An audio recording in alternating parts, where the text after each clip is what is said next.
The RotoGrinders Daily Fantasy Football Podcast is presented to you by Yahoo Sports Daily Fantasy. Back with the baller again this week. It's $250,000 with a $10 buy-in. And remember to check them out if you're playing some Daily Fantasy NBA, some incredible contests.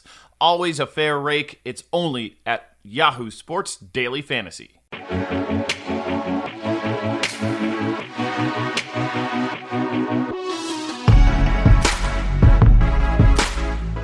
Welcome back to the Absolutely Epic Early Week Podcast. Week 10, double digits. Dean here, Dean 7904 if you want to get all technical on me. Back with the usual suspects. One Travis Mangone, one Grant Neiffer. Who wants to speak first? Me. Hi, Grant. How are things in your world? Well, same stuff. We apparently have been talking for an entire hour before this podcast for no uncertain reason, and I don't understand why you now made me an hour later to bed. You were saying horrible things about all people in the DFS industry. Let's be honest. That's exactly what was happening. If by all people you mean you. Wait, you're saying horrible things just about me? Or I was saying horrible things about DFS people?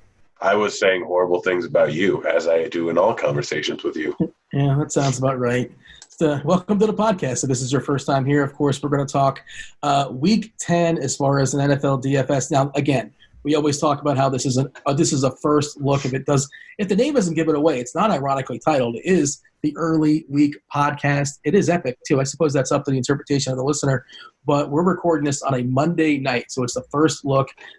This is not the last podcast you should listen to it, but it's the first one you should listen to.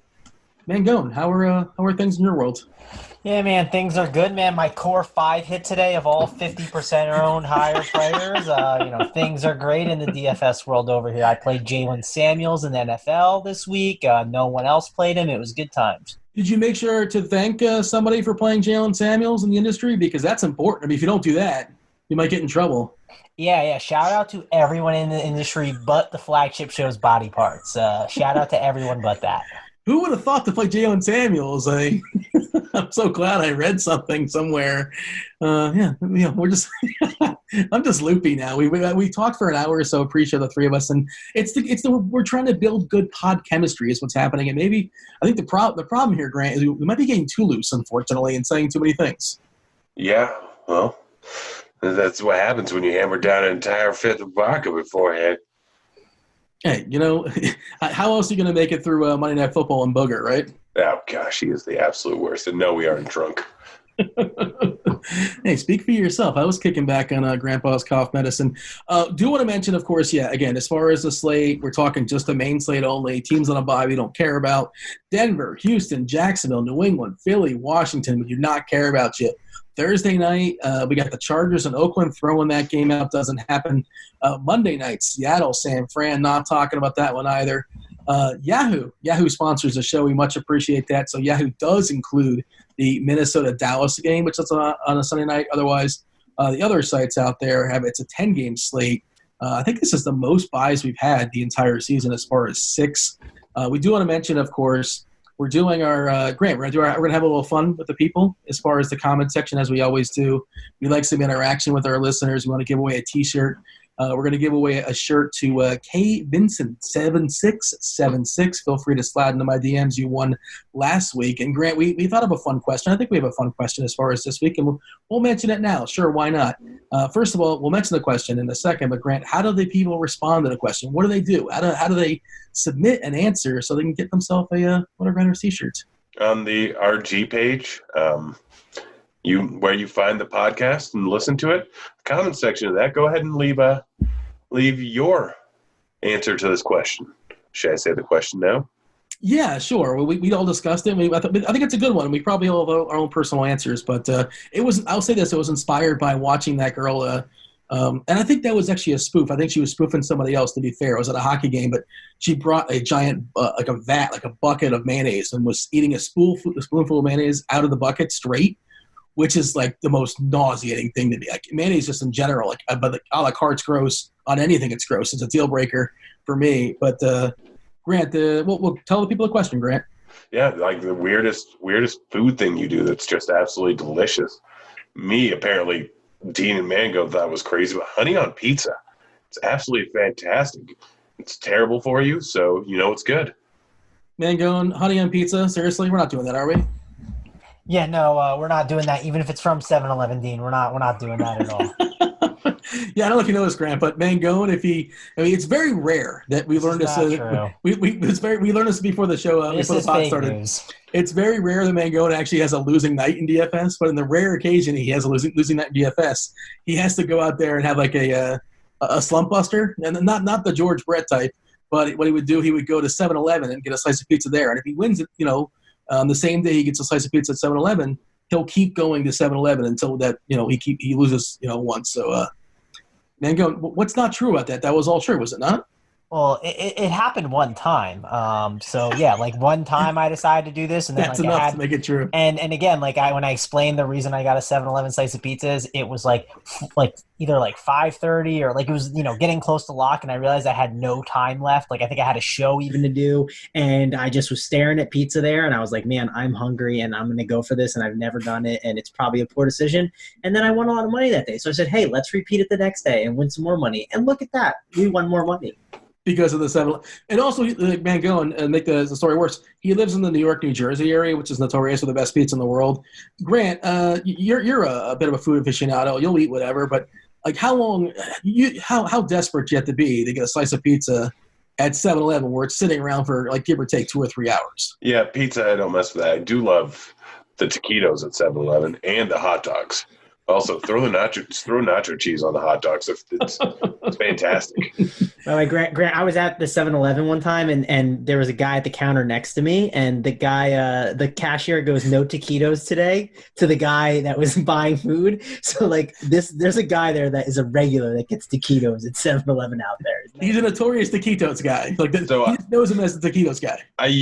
There was a small period of time where every morning on my way to school, I would go get a 7-Eleven, or not 7-Eleven, AM PM hot dog, which they let the grease soak into the bun. So much worse for you. And they actually knew me at that point, and I did not feel good about myself. So, yeah, it's not good to be recognized at 7-Eleven. But, like, again, I know as Mangone, the guy knows you, right? You guys are boys. He gives you dabs sometimes. Yeah, I definitely recognize there. It's 24/7, not too far from the house. But listen, that's okay. At least I'm not the taquito guy. You're something else. You're a different guy. You're like the pizza guy, or who knows what you're. You know what you are? You're the Red Bull. And what was the weird food concoction you said you liked before the show? Yeah, weird food concoction. I said Red Bull and Smarties, man. Like the double combo of that. If you like sugar, like you'll be in on that. Now you have the Red Bull. No one on earth likes Smarties other than you. Yeah, seriously, Smarties are terrible. I know, the worst Halloween candies. They're my favorite, though. I absolutely love them. But you put the Smarties in your mouth, you swig some Red Bull, and then you just go to town, man. It's a good time. But listen, man, the people don't want to hear these bad candy takes. Which again, I'll agree. Is this not a food podcast? I thought we were on a food podcast. Listen, it's a bad take by me. I will totally agree, but I absolutely love it. I don't care what anyone thinks. But dude, we got to get to some of the stuff going on, man, because people are going to turn us off. Guys, yogurt on Eggo waffles. No, you don't do that for real, do you? Oh, I do. It's got to be Eggo? That's all. Yeah, I mean, that's the only good waffle. This is the point where people might turn us off. We should definitely get started. This is where the bar is set, just so y'all know. We want to know, like, give us your most contrarian food concoction that you thoroughly enjoy, and sell it to us, too. Because I'm not sold on anything you're throwing out there, Grant. Any particular flavor yogurt, or just yogurt in general? I mean, huckleberry. That's not a flavor. Huckleberry? Yeah, Tillamook makes a good huckleberry yogurt. That's a flavor, Mango? I'm not a big yogurt guy, so I don't know. That is not in the Family Feud board. Huckleberry is the snickerdoodle of yogurt. That's my theory. But Mangone's right. He's got to keep us on track. We got to talk some football, obviously. Week 10, Grant, give us the lay of the land. Again, 10-gamer if you're on FanDuel, if you're on DK, if you're on the sponsor Yahoo. We do add the night game, which happens to be Minnesota at Dallas. 2 big games as far as the spread. To Arizona and Tampa Bay. 52 is the total. Atlanta in the Dome, and New Orleans at 51. Obviously, New Orleans massive favorites. Kamara, we presume Kamara is going to be back. What's jumping out for you on this slate, Grant? Because I think, I don't know, one of the keys is going to be Balaj, because Preston Williams is out with an ACL, And, of course, Mark Walton. I mean, is it really going to be Balaj? We've had Kenyon Drake at close to the same price tag most of the season. And, like, are people really just going to play Balaj now? Oh, yeah. He's 3.8K on DK. Now, value may open up as the week progresses, but as of right now, Balaj, they're saying he's going to be the 3-down back. I think he had, 85% of the carries there. And what might change this to some degree, of course, is Lev Bell has, again, we're recording it Sunday night. Lev Bell has had an MRI. So if he's not available, we have for the Jets, their running backs are Powell's 3K and Montgomery's 4.1K. And Montgomery had I saw 3% of the snaps last week, and Powell had 10%. Lev Bell dominated it. But I want to see what the Beats have to say about that. But I presume Bell's not available. We shall see. Stay tuned on that. But I think that's where we first look. We always want to see what the value is, Grant, and that's our first look at value, which is not great. But this is the slate, at least as of Monday night. Yeah, no, it's really, as of right now, it's not a great slate. Not really any great game stacks. I think the best game stack is the same thing it is pretty much every single week. It's Tampa Bay and whoever they're facing. Arizona, obviously, the team that runs at a big pace. Like, this is going to be a high-scoring game. It's going to be really interesting to watch from a fantasy perspective. But it's going to be ugly, and I don't know exactly who I'm going to go with. Obviously, I have to kind of see who Peterson's going to be on. This is going to have some big pieces, and you're going to need pieces of this game pretty much to take down a slate. But, yeah, outside of that, I'm not seeing a huge amount of value and not a lot of just standout plays. Yeah, also if Mahomes comes back, and I suspect Mahomes comes back, but again, stay tuned on that one. He looked pretty spry, Mangone, in the celebration. Kansas City won on a walk-off field goal, I believe, so he's probably going to be back in Tennessee. Your Packers are in a high total there against Carolina, 48.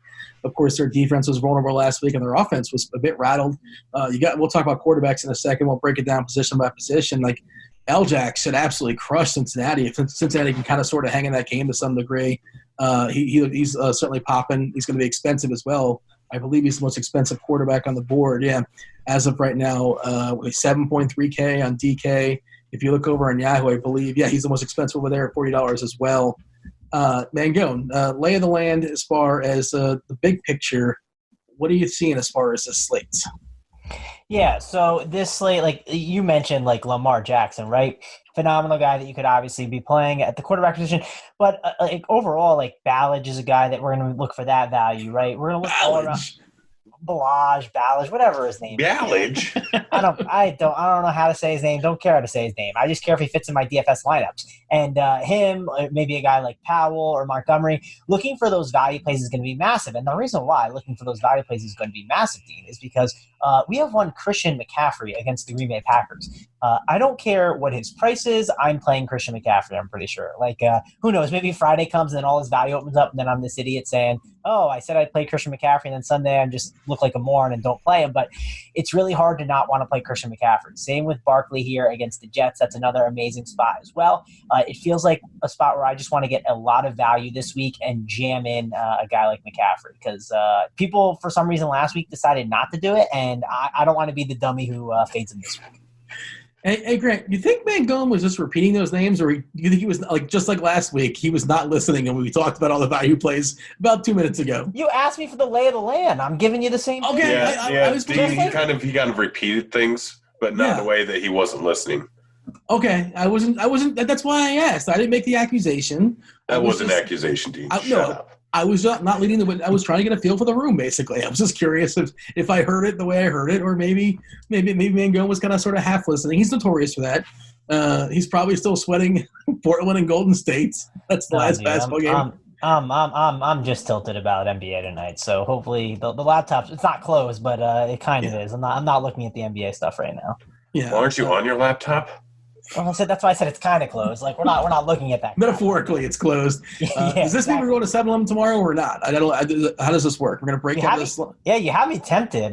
Maybe I do hit the 7-Eleven tomorrow for just in spite of you, so I can have a little hot streak here going. I don't know. Maybe if I got a flagship show with you, maybe I will. But so let's talk about this later.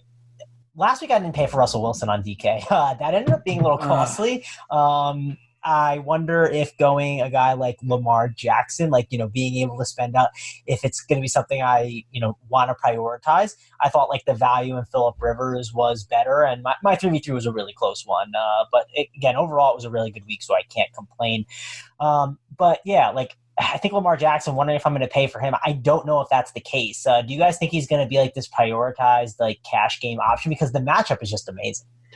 Well, it's wants versus needs, right? Like, I want L-Jax. Do I need L-Jax? Probably not. But, like, the other part of it, Grant, you're usually good for, like, throwing out, like, cheap quarterbacks that can kind of make things work. And I don't know. Do you see any cheap quarterback? I think you mentioned Tannehill. Somebody mentioned Tannehill before the show. He's 5.1K on DK. Mayfield's 5K, but he's facing Buffalo. I don't think I want any part of that. Of course, in tournaments, I suppose you can, but I don't know how does your projection model, Mangone, or Grant, your projection model, how does that factor in as far as this new look he's rocking? We got to dock him a few points, right? That stash. Baker. Yeah. I mean, he's going to be a heck of a janitor one day, but outside that, I don't think it factors into my projection models at all. Okay. All right. I'm sure Cardi in the Blitz is something about, he's very much hair-centric, so I would imagine it's somewhere. The biggest sample size he has is of Joe Flacco with a mustache, and that wasn't very impressive. There you go. A little bit of Aaron Rodgers with a mustache, which was impressive. Is there a cheap quarterback we like here, Grant? Because or like that we can roster and just kind of help make things work? Because nothing on my first gander, nothing's really popping for me. If you're a Trubisky truther still. Oh gosh, don't remind me. I mean, there was Trubisky truthers last week. That on this podcast, there was a Trubisky truth. Everyone uses the same exact thing. Oh yeah, Trubisky was on the Millie Maker 3 times last year. Yeah, like people keep saying that as if that's a justification, but somebody once said Cohen was good 6 years ago, and that was the reason why Cohen wasn't in the league 6 years ago. Last year he had 6 winning just catches. The justification for Mitch Trubisky last week was the Philadelphia Eagles secondary, which is the justification pretty much every week. Like if Crane and Dean are out there throwing the ball back and forth, I would take you guys against the Eagles secondary. I work cheap. I'm minimum salary, and so you can certainly make things work with me. Yeah, Crane's even cheaper. He's that Kiki Hernandez price tag. Give me a cheapie here, Grant. You're usually good with the cheapies, and I don't know, man. It's bad. It's rough. It's Fitzmagic. You're not happy. Okay. I'm not happy with the cheap guys this week, but if you're going cheap, like every starting quarterback's 5.1K, except for maybe is the guy, I can't remember off the top of my head if the guy from Cincinnati, Finley's 4.8K. So the $300 price savings isn't worth that, but like Fitzmagic hasn't been bad in the last 3 weeks. Like, is he going to get punished for winning though? Because they word has it, word in the street is that the Dolphins, as an organization, personally went out and broke Preston Williams' ACL for playing too well. Have you heard that? Or no? Well, and they drugged Walton. Yeah, so I don't know, man. It's Listen, the cheapest I think I want to go at quarterback really on like a set like DK is like maybe Daniel Jones at 5,700, but I think this is going to be a week where we just like live between like Jones and Jackson and kind of call it a day. I think that's what we're going to have to end up doing. Like I said, of course I want to jam in a guy like McCaffrey, but I'm not going to sacrifice it at my running backs. I'll sacrifice it at my receivers, which is definitely the thing I think you want to do, at least in your cash games. I like Kyler versus Tampa. I really like Kyler. He's always cheap on Yahoo. What's his price over there? Ooh, $28 on Yahoo. That looks pretty good, Mangone, is it not? Yeah, to go with like the common theme of like locking 150 lineups, let's lock 150 Kyler Murrays on Yahoo. How's that sound? That seems pretty good. I like that price over there. Same price as your boy Josh Allen, Grant. $28. I think I'd rather take Kyler. It's just way too cheap, and over on DK it's way too cheap. Over on FanDuel it's way too cheap because he could potentially be the top option on the slate here. We know that Tampa Bay just tries to shut down the run for some reason, and lets all opposing QBs go just buck wild against him. I mean, if Jared Goff we saw put up 500 yards, we just saw Russell Wilson put up 5 touchdowns. Like we saw, I think even Allen over in over in Carolina.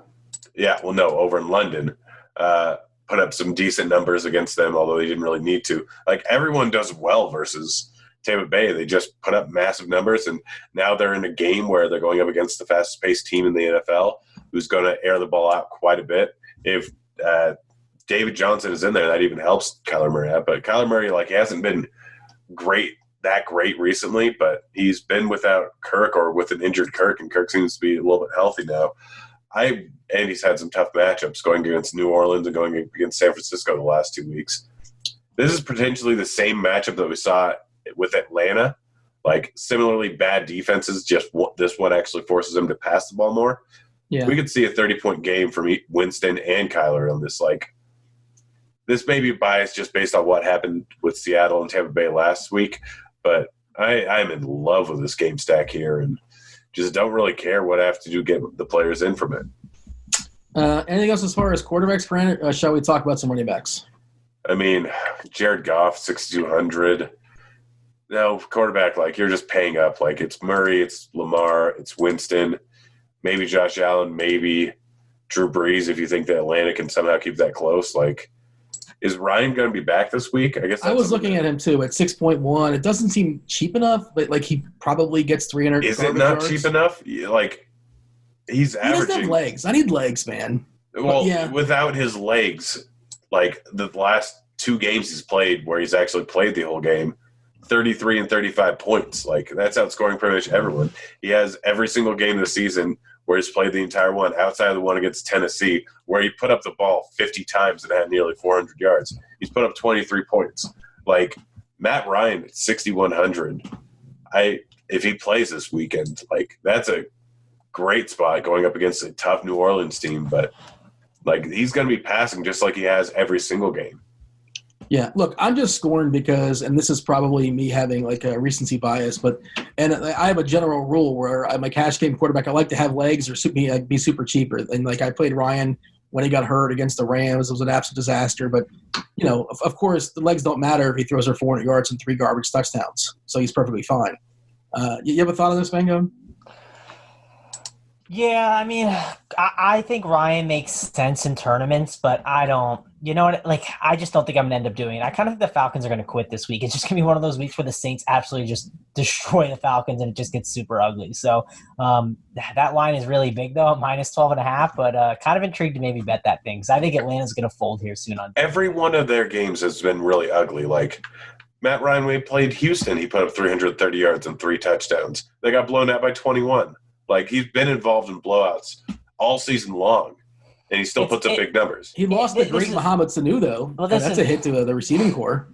Well, it's great Mohamed Sanu that crushed value this week. No, so this is what you do with Matt Ryan. You open it up the slate on Sunday, and if you see him at 5% or lower, you play him in tournaments. I think that's kind of the way to approach him. Like, again, like, I want to attack these high totals. Vegas is the most efficient betting market with NFL. Like, they are normally really accurate on these things. Those buildings don't build themselves. Is that what you're saying? Yes, I am. Like, there are spots where they make mistakes, right? And NFL lines, they're not one of them. So, play the high totals and find ways to be different. And in tournaments, I think going the Matt Ryan route, it could definitely be a different route. It would make sense in tournaments. Not a cash game thing, though, for me. Vegas lines, it's not about them making mistakes. It's about the people making mistakes. Sure.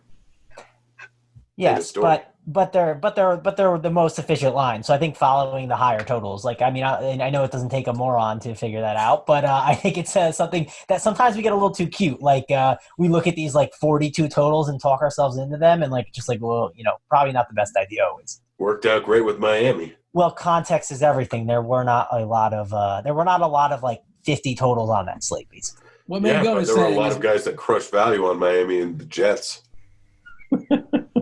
When you stack Arizona Tampa and it goes nuts, make sure to thank Mangone on Twitter. And so thank you for pointing me in the direction of Arizona Tampa Bay. I never would have saw that coming. And I'm actually with you, Mangone, as far as this Atlanta and New Orleans game. And this is anecdotal, but I just feel like it's tougher to go in New Orleans than most places. Like, different stadiums have different home field advantages, and like to play at the Chargers is not as difficult as it is to play in New Orleans. That Superdome just sometimes just swallows opponents. It's like just. But it also allows opponents on the offensive end to put up just massive games. It's more about how good they are in New Orleans. and how many points the opposing offense can actually score. It's not just, they get crushed. It's not, they can lose by 30 and the other team can't put up 5 points. It's, they got 50 points put up on them and they scored 30. We got to move on. We got to talk about some running backs. Mangone kind of mentioned it already. And, look, McCaffrey's 10-5 on DK. You really want to do your best to put him in cash games. We're not selling anything new, obviously. He's $41 on Yahoo. Barkley $37 over there. Cook is $35. Kamara's $30, and Elliott's $30 for what it's worth. And if you think Kamara's going to get his normal allotment against Atlanta in the Dome, he should absolutely smash there. And maybe that's a big enough discount to consider him on Yahoo. Grant, what are we doing? We're playing McCaffrey, right? That's not breaking news. We're trying to at least. Yeah. I mean, it's just tough, but it's not like we haven't seen this before. 2 years ago, I think it was, maybe 3 years ago, we were always paying up for the 10K running backs. Sure. Pretty much every time we were just finding value. Like, CMC's not quite a lock, but he, in that type of build, like, there's enough of a price difference between him and Saquon where I don't mind using Saquon here. This is a game where they should be ahead. They're the favorite here going up against the Jets, who aren't very good. Saquon's an absolute beast here. The game script favors him. He's a 1,700 price savings from CMC. So, yeah, like, I really like Saquon and CMC, but up at the top, like, I can't really argue with any of the top 4 guys priced here. Kamara is 8-2, and Latavius Murray, proud of UCF, is 7-3. So, like, you can't even get cute there, I suppose. Obviously, the guy a lot of us played last week was Samuels. He's up to 6.3K, who caught like 17 passes, give or take. Work our way down here, man. Going like, who's jumping out for us from a running back perspective? Yeah, obviously we talked about CMC, like, amazing play, just playing too easy. The question is all these other guys. I think the one thing with FanDuel you brought up was Le'Veon Bell's price. Like, his price is great over there against the Giants. So it depends on the news with him. So that's going to be very, very important. It's tough though, like, because these other guys, like, Barkley against the Jets, I think he makes sense in tournaments. Kamara, fresh off that injury, I think he could be really good. But my one worry, right?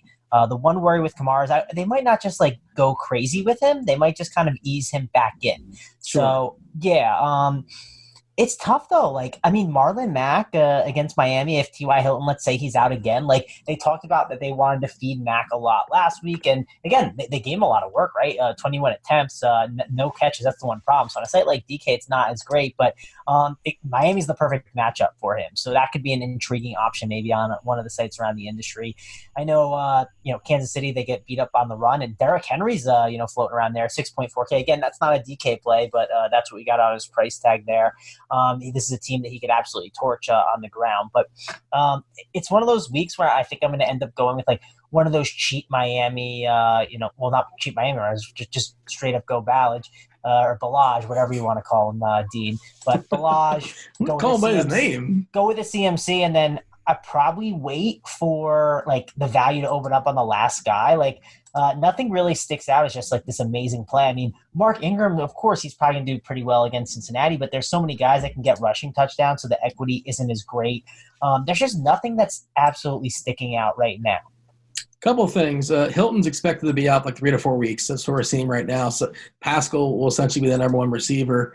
As far as the Jets, they're both Jets running backs. If Bell is out, both their running backs, Montgomery and Powell, are $10 still minimum on Yahoo. Powell is $3K on DK. Montgomery, I think Montgomery is the better play, but and for what it's worth, Montgomery had a few less plays than Powell last week. I don't know if it's worth anything at all, and we'll kind of stay tuned to the beats, and maybe Bell plays, Grant, but that's our potential value as far as Balaj, who, if you believe running backs don't matter, obviously, opportunity is hugely important, but like touchdown equity is a thing too, and Miami, their team total is not particularly high in Indy this week, but, if they can kind of help you make everything else work, I suppose it's worth a look. The Jets running backs, Grant, like, just kind of wait and see, but it could be super interesting, obviously.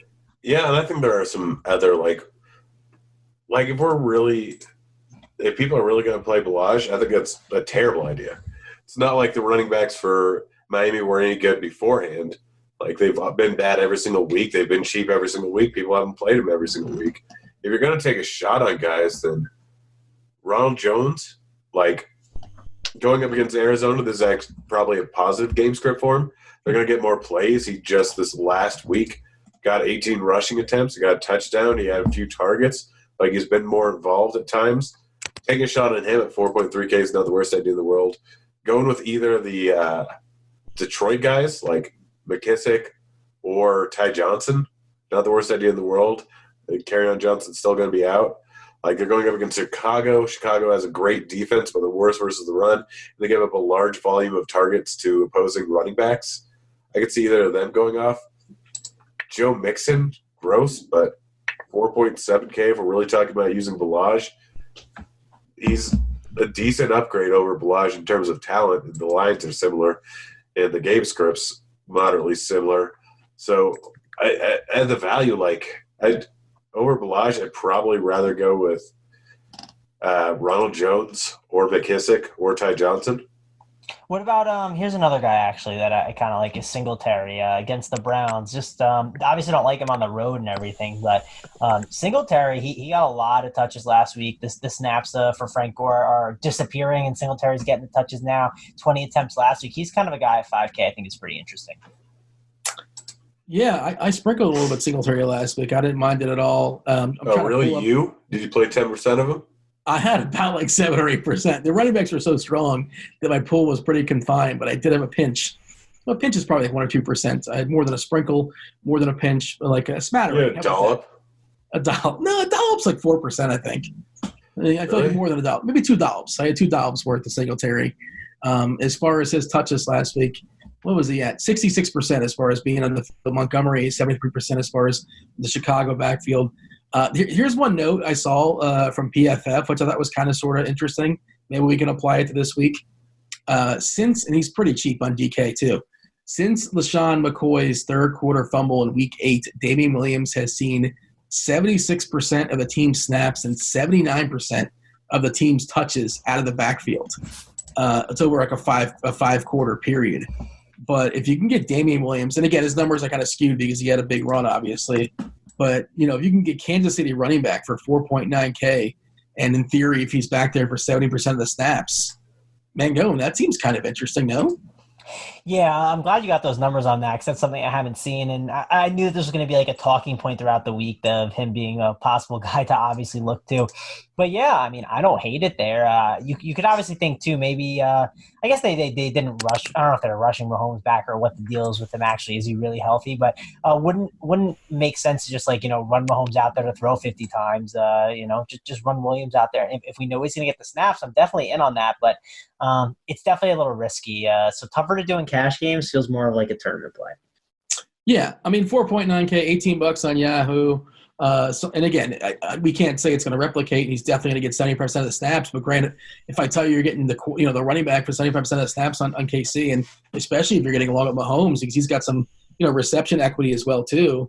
Are we in? And as of right now, it's just not a week where we're not seeing everybody's sort of market price. Everybody's just kind of sort of priced where they should be, and that's it. I mean, we saw what KC running backs did last year. Even once Kareem Hunt got dropped, I think Williams still put up some 20, 25-point games.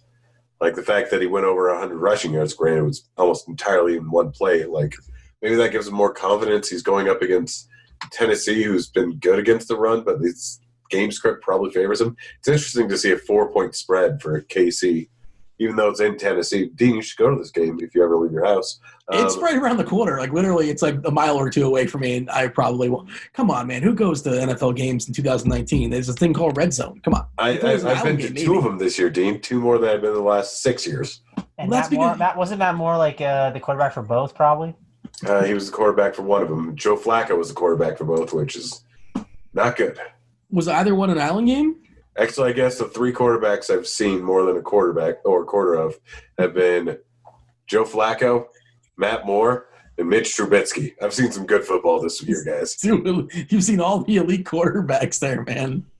Oh, gosh. That's pretty terrible. When I make my comeback, make sure not to watch my games. Am I allowed to take a victory lap on Allen? Yeah, you should thank somebody first, but yes. Who should I thank? I mean, you know who. If you have Twitter, you should know who to thank. Oh, yeah. That's a good segue into tweets or consequences, which is going to come up shortly. It'll be good times. Stay tuned for that. And that's why, if you notice, if you can hear it in his voice, Mangone a little bit irked, a little bit bitter this week. Mangone, you lost last week. How did that feel? Yeah, like I sat there realizing that I lost and looking at everything, and the best part is like Sunday morning, I had this like realization, like I was like, yeah, man, the Eagles secondary is so bad, and like I was looking at it, and I was like, no, like this is a really bad play. Like this Mitch Trubisky, if I could take back this Mitch Trubisky, Allen Robinson thing, I would. Like I was sitting there Sunday morning, I was like, this total went from 45 to 41. I thought it'd go the opposite way. This is a disaster, and I have no one to blame but myself. I made a huge mistake. I messed up. And I'm not letting that happen this week. We're dialed in. We're not going to, get cocky. We got cocky because Eckler got that one touchdown last week and thought that just picking on the Eagles secondary was easy. Wash my hands and move on. But I fudged up, and that's not happening again this week. By the way, me and Dean have something incredible planned for you if you lose 2 weeks in a row. We do. Why is it incredible? Is it like, does it like play off this tweet? Like, is it like a perfect? It might actually cost us American dollars. It's going to cost us between $50 and $200. Well, the question is like, does it have to be that I lose next week, or is it if I lose another time? Chances are I'm probably going to have it set up for another time. Okay, I mean, again, like I said, look, I'm okay with like making my losses on the Chargers defense and Mitch Trubisky and Allen Robinson. Like, I just need to be better, man. Like, I'm evaluating my process, and I just gotta pitch a better game, man. Before you submit your pick this week, do you want to get a slice of pizza from 7-Eleven? We can pause the pause if you want. That might not be a bad idea. I'm sure there's one. It's 12:19 a.m. here on the East Coast. I'm sure there's a nasty slice spinning over there. Over under been sitting around for 7.5 hours, give or take. Receivers, Grant. Look, Evans is the alpha now in Tampa. Like once you sort of his targets, his usage, his everything has been absolutely insane. 16, 12, 17 as far as the targets the last 3 weeks, absolutely smashing. Facing Arizona and one of the highest team totals on the board certainly pops. Of course, you can go back to Godwin, who's obviously a great play as well. You got can't guard Mike Thomas at 8.3K against that Atlanta team. Julio Jones on the other side on the comeback. If you're going to buy that, like Atlanta's going to get some garbage time usage. Elite receivers, Grant. Did anybody pop for you? Or they're all kind of like they're all good, and we'll figure it out later. I mean, they're all good. We'll figure it out later. I'd suggest having one of Mike Evans or Chris Godwin in every single lineup. I said it last week, and I kind of held to it. Like 50% Mike Evans, 50% Godwin. Just lock that into your optimizer. Go on. And that's all that really matters. Up at the top, though, I mean, like Julio Jones going up against New Orleans. Latimer was bad for a lot of the beginning of the season, but they are now without Mohamed Sanu. Less targets there, big total. They're going to be playing from behind. Julio Jones is fine. Thomas, I'm worried about the blowout, but he gets a massive target share every week. And they're projected for 31 points. Tyreek Hill with Mahomes back. No one really stands out up at the top. The only ones that don't stand out are probably Kenny Galladay just because he's going up against Chicago. But, of the top 4 or 5 guys, my lean is more towards the Tampa Bay guys more than anything else. And Mangone? Yeah. Yeah, at the top, I mean, if you look at this, they're all really good plays, right? It's really hard to decipher them. I was looking at the whole Godwin Evans thing, and I was like, man, I need to just start, making multi-entry teams and just doing the 50-50 thing with these two guys. It's just insane. So, Godwin and Evans, obviously phenomenal plays at the top. One guy I really like is Cooper Kupp. He could obviously crush in this matchup, and he has been crushing all season long. Seems like a really safe guy that you can go to at the top. We're looking at some guys getting really, really cheap, though, man. Juju Smith-Schuster's 5.8K. Odell Beckham Jr.'s 6.1K. It's warranted, right, because they haven't been that good this season, but we're starting to really get the discount on these guys here. Also, I'll mention it, but Allen Robinson's 6.3. It is a nice price, but I probably won't end up doing it. I will say Devontae Adams at 6.9. Again, this is a guy that is really talented, saw a really nice, I think the target share was about 31% still last week. So, yeah, it wasn't his best week, but he is, he's a better than a 6.9K receiver. So that's probably the best point per dollar guy for me at the top end range. But I think we're really going to be living for a lot of these cheap guys, right? No Mohamed Sanu. So with no more Sanu, that's going to open up some more opportunity for a guy like Calvin Ridley, who's got a great price around the industry. 5.4 on DK. FanDuel, I believe he's 5.3. You also see see this Tampa Bay team, right? Tampa Bay, they are an absolute pass funnel. We can't really run on them, and I don't expect the Cardinals to even try and really run on them. I expect Kyler to be throwing a ton, and I expect Christian Kirk and do I dare say Larry Fitzgerald to finally get right? I think Christian Kirk is the guy that you want to go to, so he's the one I would look at. I'm curious if Andy Isabella somehow gets let out of the doghouse now. That's something to like kind of keep a close tabs on through reading Roto World blurbs and keeping up with the beat writers and seeing what they're saying. But those are kind of some of the situations I think I'd look to target. He did catch an 88-yard pass last week for what it's worth. His only catch. And I think was he a second-round pick or something like that? There is some tout to him. He's got some speed. He hasn't really been unleashed at all. But at some point, you have to think, why would they not let him play? Because the season's over, the season's lost. Let him get some chemistry there with Kyler. Grant, work your way down. Who's like popping for you? You want to expand on anybody that Mangone threw out there or throw out some new names? I like the Adams call a bit. Like, Carolina's been good versus the pass, but opposing wide receivers, I think that they've actually just been mediocre or below average. Like, they don't give up anything to opposing running backs, opposing tight ends, but wide receivers can actually score some points on them. Maybe that was just Tampa Bay wide receivers that could do it, but wide receivers have. T.Y. Hilton, if he's back, I mean – He won't be. He won't be? He's out for 3 to 4 weeks. All right. I didn't see that news then. Whoops. All right, so outside of that, like, OBJ, you can always take a shot with at 6'1". I won't, but you can. But the mid-range is actually, like, pretty good. So Mangone already mentioned him, Fitzgerald, Moore, or Fitzgerald and Kirk, but I really like DJ Moore and Samuel, 5'2" and 4'6". They're still getting a massive target share in this offense. It's going up against Green Bay, who's been good versus the pass, but still can allow some points. Devontae Parker is just going to be the only guy to throw to now, outside of one guy we'll get to later. Jameson Crowder just getting a boatload of targets going up against the Giants team that I think is near the bottom of the league in terms of passing defense. And the guy I really, really like, we already went through how much I like Atlanta this week, but Ridley, we don't know exactly what's going to happen with Matt Ryan in that offense and no Mohamed Sanu.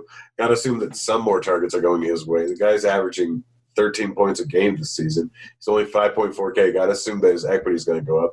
Dude has massive touchdown equity, as we've seen this year and last year. He can have those 10, 12 target games. If they're going to throw the ball 50 times, got to assume more is going his way. And with Latimer on Julio, like, Ridley could be in for a massive game here, 5,400. He's probably my favorite guy in the pack. You mentioned the Dolphins.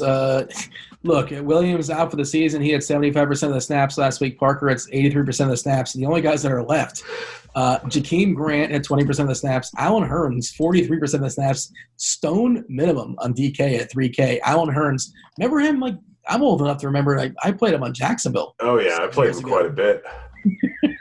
It's been a big gap to us the last time I played it or considered playing Allen Hurns. And there's Albert Wilson. It was 36% as well, too. And he missed a good portion of the season as well. But, Grant, were you insinuating that you had an interest in one of these guys? Because they're all crazy cheap, and Miami's not going to run. Well, who knows what one receiver sets probably is not something they're going to do. I mean, the guy that won is when we talk about tight ends. Oh, Gesicki. Yeah. I mean, if we're done with wide receivers, I can move on to tight ends and just. Yeah, real quick. I don't know if you guys mentioned Devontae Parker. Like, really? He's really Travis Mangone. Honestly, you can't be serious. You know, I was too busy. We literally just went over Miami wide receivers. We talked about 6 Dolphin receivers. Mark Cooper, Mark Clayton. but Parker's the guy. I think the thing that I really wanted to key on here is like Parker's an amazing play. DJ Moore, gotta like him there. Really? Repeat everyone I repeated. Well, yeah, I repeated it for the rap horn, man. I was just trying to throw that in. But no, I think the thing I just wanted to mention, is I mentioned the. This isn't a bit, to be clear, but Mangone just doesn't listen. But go ahead. No, I know. I just want to mention this. Like in the construction, I really think that these 5K, 4K receivers, especially on FanDuel, the 5K receivers, it makes sense this week to just load up on those guys. Just absolutely load up on them. Play 3 of them. No need to pay up for a guy like these top-end guys. They're all good. They're all phenomenal, but some of them are going to be landmines. It's just every single week that ends up happening. And I think it's just better to go for these wide receiver 1s and wide receiver 2s that get the steady 5 to 7 targets and hope for the best. Is there still meat in the bone as far as Pascal? He's 5'3" on DK, he's 17 on Yahoo. Any interest, Grant? Yeah, I think that he is. I mean, the problem is I don't like the matchup too much. I mean, Pascal's going to get a large enough volume to probably pay off value here. But the game script, like, Indy's a 10-point 5 yards, like 20 times. Huh? It's just Mac and Mac and Mac, right? Yeah, like Miami has such a bad pass defense, but they're near the bottom of the league in rushing defense too. So I'm not going to be surprised if they just run it over and over and over and over again. And like Pascal's still fine. I don't mind him, but like the problem is he's literally sandwiched between 4 of my favorite plays and Fitz, Ridley, Christian Kirk, and DJ Moore. But Pascal's on my list. Mangone, do you have a sound effect or you're good? No, man, I'm good. I won't blare the rap horn unless there's another DJ coming up here at the tight end. Oh, that's why you did it. I honestly didn't understand why you did it. He didn't get the reference. Well, that's why. That's the reason I moved back to it. But also, I think it's really important that like that range is the range to hammer in cash games. I think this week, I really think you're just hammering those guys away. I mean, is Samuel a better play than all of them? He's cheaper. Yeah, I mean, he like, what's his DK price? I know FanDuel is more expensive. 4.6? 46, yeah. Yeah, I mean, I think it's one of those things like on FanDuel, you play DJ Moore at 5'8", and because and then Samuel's 6'1" over there, and then you play Curtis Samuel at 4'6". I think Samuel definitely is in play too. So, and the thing is, I think Jair Alexander would likely draw DJ Moore, which would give me a little bit of pause. But like whoever's on Kevin King is who I really want to attack. So that's what I'm really curious about. Look at Mangone giving us friggin' wide receiver quarterback matchups on a Monday night. Kevin King of all people. Yeah. What about any of the Tennessee wide receivers, like going up against DC? It's not hump dog season, Grant. This is when we move on to tight ends. I think Hump Dog had a good game this week. He's $10 on Yahoo. He's stone minimum. Yeah, but I mean, I guess he's also the stone worst. Hump Dog. You get mad at me for repeating stuff, but you got the hump dog getting mentioned. Yeah, got 10 points, but like going with Corey Davis at 4,400 or AJ Brown, like it's not cash game play, but no, just the way it's really just interesting with this current spread. And I think the spread's set at 4 right now. They're only a 4-point dog, and their implied total is only 22 as a 4-point dog. It's just interesting to me right now, and I'll have to wait and see what happens as the week goes on. It's Monday night. Spread could change, but like all these guys are so cheap, 4,400, 4,300, 3,500 for Hump Dog. Like makes things interesting. This is your own personal fetch, man, trying to make Hump Dog happen. It's not going to happen, Grant. What is happening is we're behind on time. So talk about some tight ends, Grant. Well, I guess Gianna Smith or Delaney Walker, whichever one ends up playing. I'd rather have Smith playing. Hopefully Walker's out. If he is, then Smith going up against Casey. It's a fantastic matchup for tight ends, and so I really like him. Gesicki, 3,100. Indy is a fantastic matchup for tight ends. I think they're giving up one of the highest tight end targeting percentage for opposing teams in the entire league. Cameron Braid, if OJ Howard's out again, I know it didn't work out well last week, and the other tight ends got to play, but I think he was a little bit injured. But now he's going up against Arizona. Boy! I mean, hasn't been great in recent weeks, but he's still 3,700. He's a guy I like. He's a guy with big touchdown equity, a guy in a 28 implied team total for Tampa Bay. So him, tight end actually has a decent amount of value here. You can go all the way up for Kelsey. You can go to Ingram. You can go to Hooper, which is – I don't think Ingram or Hooper are good plays. I don't mind Kelsey. I don't know if I want Andrews. The game script really just doesn't favor him. Everett is a decent play, but the top end of tight end is really not great. I really like Brate. I really like Smith. I really like Gesicki.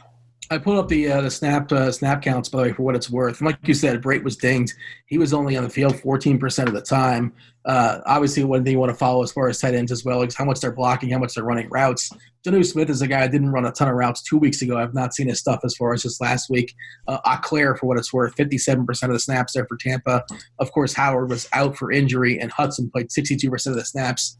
Mangone, what are you looking at as far as tight ends? Are you with Grant? Is Gesicki the most interesting tight end on the slate, or is it somebody else? Yeah, he's in play. It's just I just wanted to make a Dos Equis reference. That's all I was doing. Yeah, I Did don't you have call him the some. most interesting man on the Dolphins? I don't have a soundboard. It's got to be to drop. Fitzpatrick because actually, Grant, I don't know if you know this. Are you sitting down?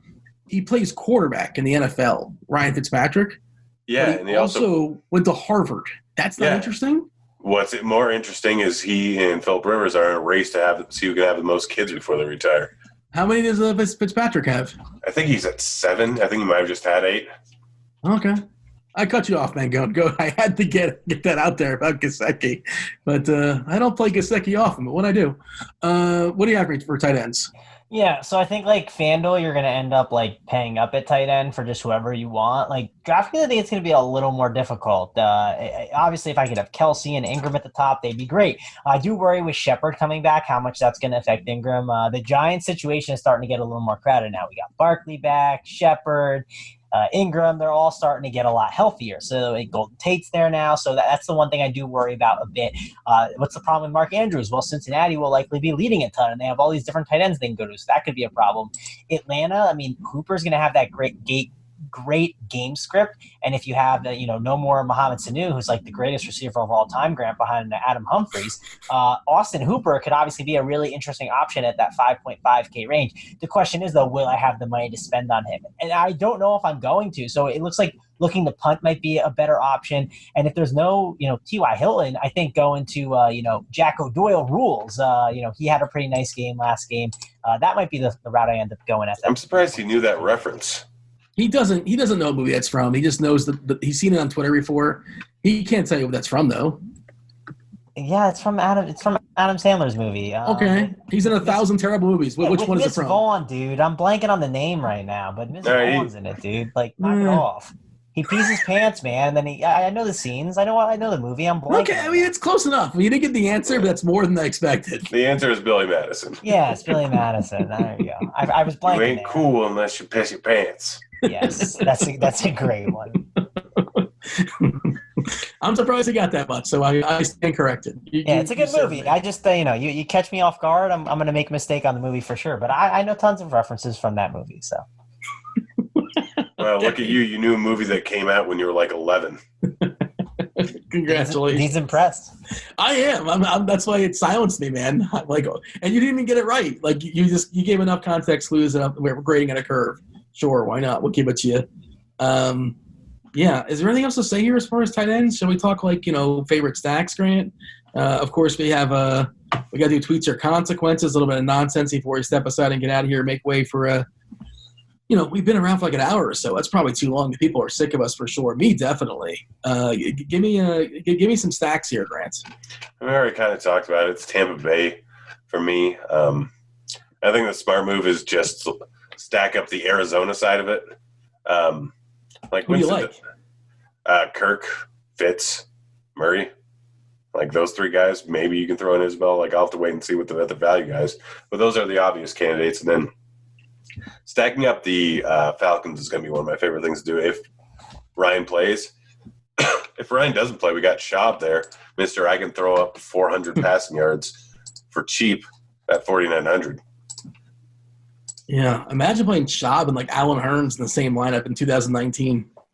I'm pulling up Isabella as far as a snap count last week. I'm curious. He played 23% of the snaps, which is the most he's played the entire season for what it's worth. You want to hear something great? So I play all the showdown slates, and I reached out to the beat writer when I saw Bird was out, because Bird was one of the best showdown values. And I reach out to the beat writer and I say, hey, I forget his name, Scott, but he's pretty good at responding on things. And I said, I wanted to know who you think the best receiver, will be with Bird out, right? Who's going to get the most opportunity? Just your opinion. Thanks. Appreciate it. Try to be really nice. I get a response back. And he goes, can't tell you which one, but I know it won't be Isabella. What a great answer. I mean, it was gold. He wasn't really wrong.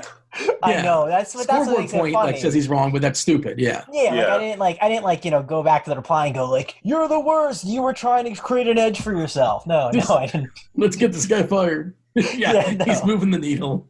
Yeah, I didn't do that, but I just thought it was funny, and of course afterwards I thanked him. I'm always team like thank the beat writers after something. That way they'll always keep coming back to It's me. the simplest thing, Mango, and it really is. Just be polite to people on Twitter, like the beat writers, and like it sounds like so obvious. Like some people are just jerks to them, and like yeah, sometimes they'll be nice to you, and when they are, you appreciate it, and they'll remember that and things like that. I don't know, just a good little life lesson with Mango, and I'm with you. And the more you know, like the NBC rainbow just kind of popped up in my head. But it's a good idea. What about as far as the slate here, Mango? What beat writer are you going to be trolling for answers as far as Atlanta? Who's jumping out for you? It could be my boy Scott again in that Arizona game. We might be having a conversation saying, "Hey, you screwed me on some money. Win it back for me. I need a winner." You owe me. Yeah, no, that's definitely probably the game I'm definitely looking at right now. I will say like that Falcons side could get really contrarian, I feel like, and I think the thing that's nice about it, and again, like it's Monday, right? So everything could change. We could sound like dummies, and if you're listening to us on Friday, you're probably listening too late anyways. But Julio Jones, Hooper, and Ridley, like there's just a really nice condensed amount of targets there for those guys. So I could see that being a situation where it's just a little predictable. Falcons will likely be trailing.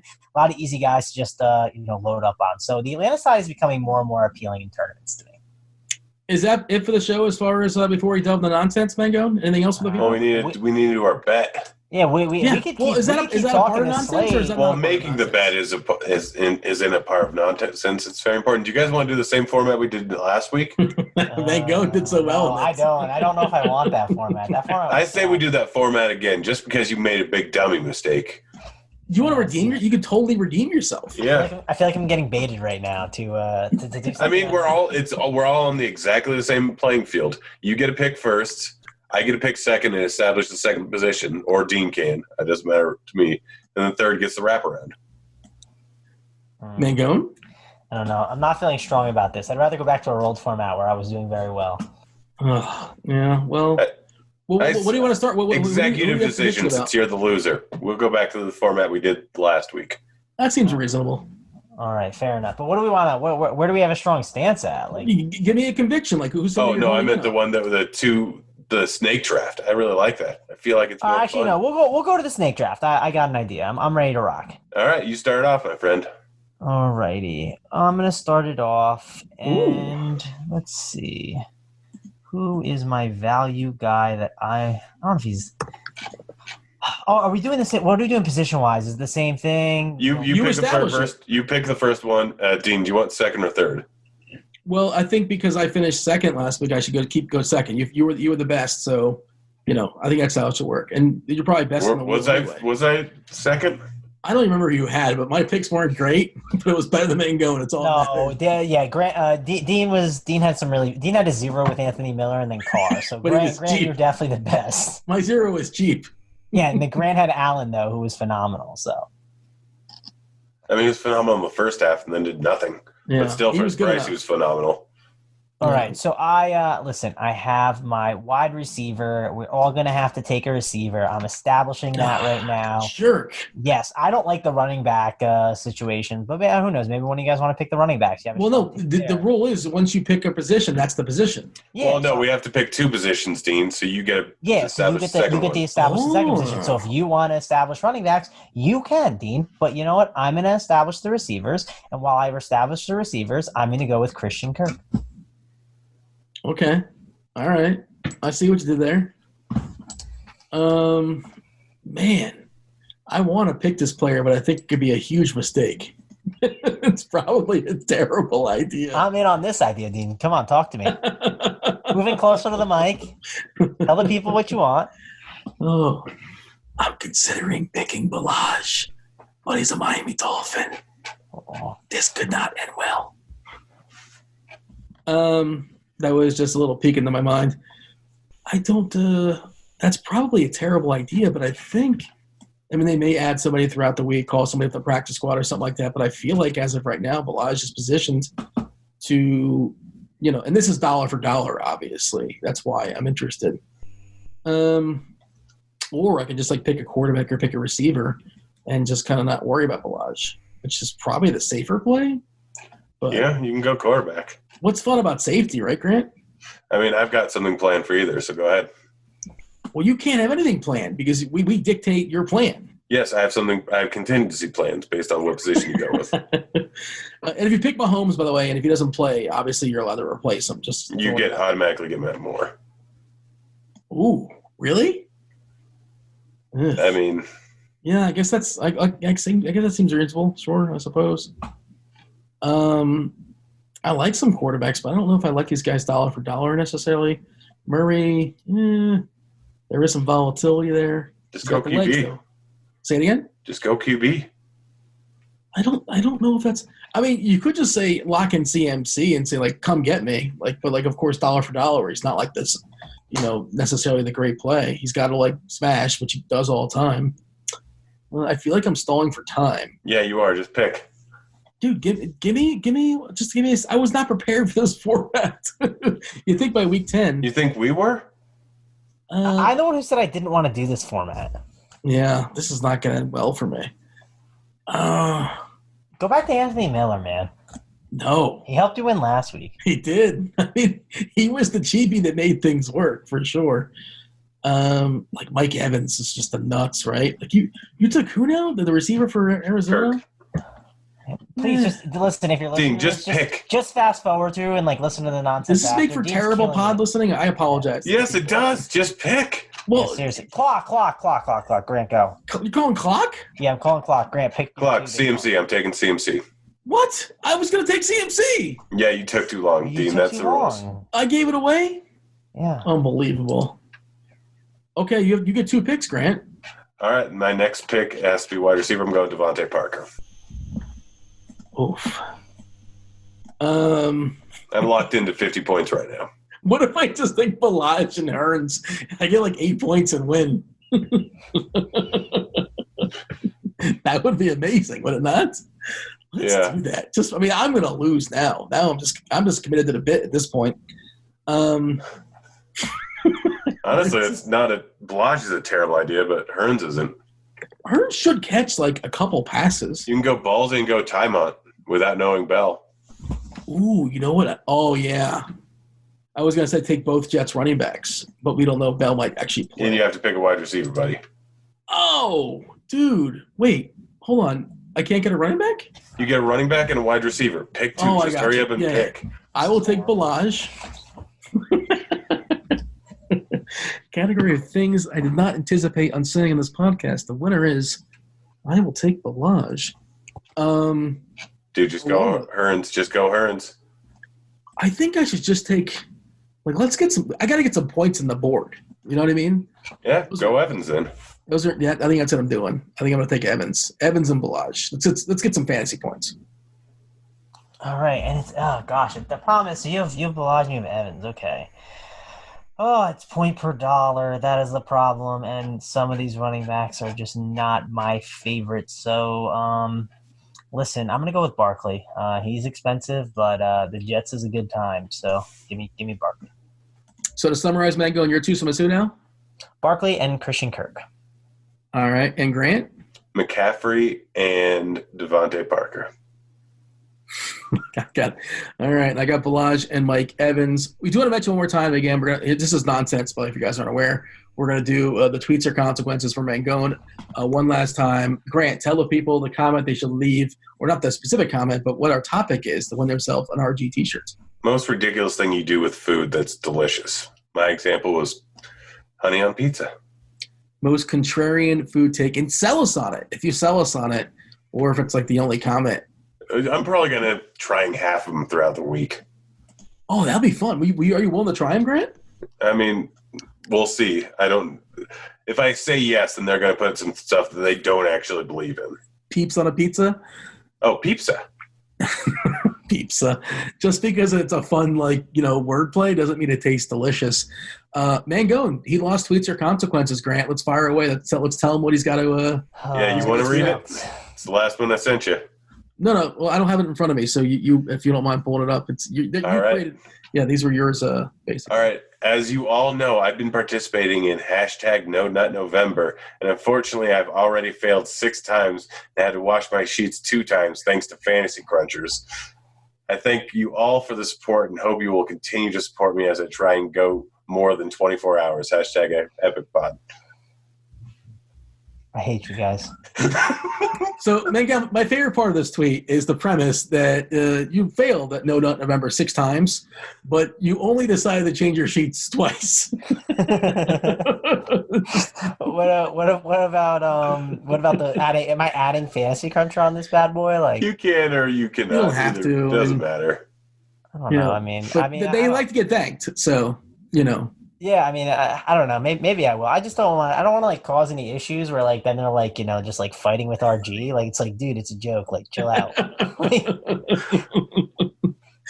Yeah, there was a backup tweet that Grant did have, but I don't think it's as fun. Is it as fun? Yeah, and I'm not sure if you ever watched Titanic. Or if it even matters. Yeah, can I get like a stipulation, like if this dude like if I at Fantasy Cruncher, like if this guy like comes at me, like can I like reach out to him and be like, hey dude, like it's a joke, look at the hashtag, my apologies. He'll make sure to post you're reaching out on Twitter too, I'm sure. Oh man. Sure, you can add that as a stipulation. Yeah. All right. If I decide that, who knows? But yeah, this will be fun for you guys, and man, I will. I don't know. Maybe I'll just put my phone down, head to 7-Eleven for a slice, and lock into the lineup builder and build some lineups. Yeah. Mangone, so you're accepting this one? You're good to go? I guess you can just spell it out if you want. If you don't want to add it necessarily, I don't think you have to necessarily add it. Yeah, I mean, I'll say maybe I'll add it. Right, we'll see. But yeah, we'll definitely. Or FC if you want to put FC, whatever. Yeah, we'll see what happens. However comfortable you may or may not feel. Grant, we feel good about this one. I do.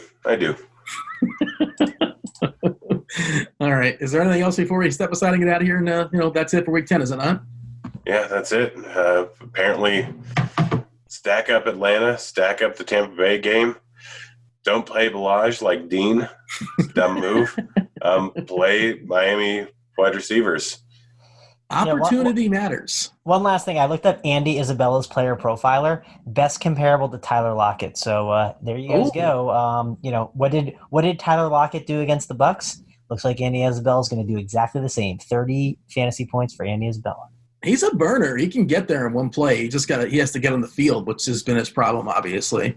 But like we said before, he played more snaps last week than he has the entire season. Arizona, what do they have to play for? And, get the rookie some snaps. Sure, why not? We're going to end on a high note, just like Costanza would approve of. We're talking about Andy Isabella. He's Grant. He's Mangone. I'm Dean. Thanks for listening. Good luck in week 10. We're out of here. Holler.